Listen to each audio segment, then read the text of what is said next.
Assalamu alaikum wa rahmatullahi wa barakatu. Barkanmu da sake saduwa a wannan channel mai albarka mai suna kHALIFATUBU TV. A yau za mu nuna muku yadda za ka cire wa bidiyo background. Shi wannan yadda za ka cire bidiyo background dole sai dai ya zama na background ɗin wajen kore ne ko kuma blue. To in dai kore ne ko blue za ka iya cire shi. Amma sai kana da application ɗin KineMaster. Wannan application ɗin shine zai baka damar cire background cikin sauƙi. Da bara mu je KineMaster ɗinmu, mu ɗan jira ya buɗe. Da zarar ya buɗe gashi kamar haka. Idan in bidiyon da za ka ɗora nan bari in bidiyon da za ka ɗora a YouTube ne za ka zaɓi wannan 60-90 ɗin nan, in kuma a Facebook ne shine wannan na tsakiyar 9-16. Shi kuma wannan na Twitter ne da Instagram shine wannan 11 ɗin. Bari mu zaɓi wannan na YouTube ɗin. Zai buɗe ma kamar haka. Za ka zaɓi kamar haka, za ka zaɓi bidiyon da kake so ka cire mai background. Da fari za ka fara ɗauko background ɗin da kake so. Kamar yanzu bara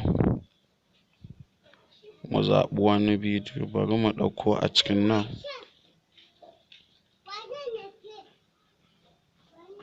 Shi kamar haka yanzu gashi mun ɗauko bidiyo.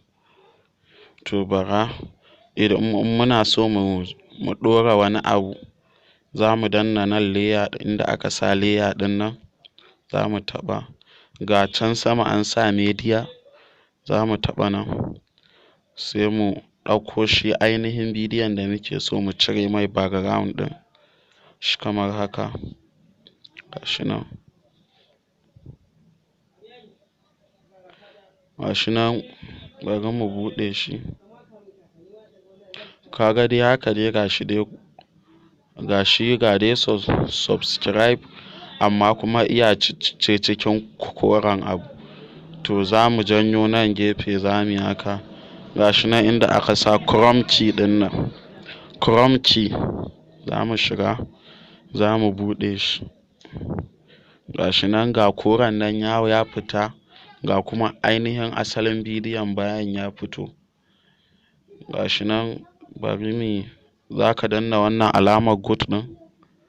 Gashi yayi, bari mu dawo baya. Bara mu saki ku gani. Gashi nan haga ya fito. Gashi kuma babu background ɗin blue koren kai. Amma yanzu in koda kana so ka matsar da shi nan ko inda ya setu za ka iya matsar da shi ka sa shi inda kake so, ko nan gefe ne. Duk dai inda dai kake so dai ka dai ɗora shi. A nan zai hau ya zauna ba ka da wata damuwa da shi. Gashi nan normal. Za kuma nan ka iya jan shi iya lokacin da kake so ya tsaya. Za ka ja shi. Da wata wannan hanyar za ka cire wa bidiyo background cikin sauƙi. Amma dole sai ta wannan application ɗin mai suna KineMaster. Wassalamu alaikum.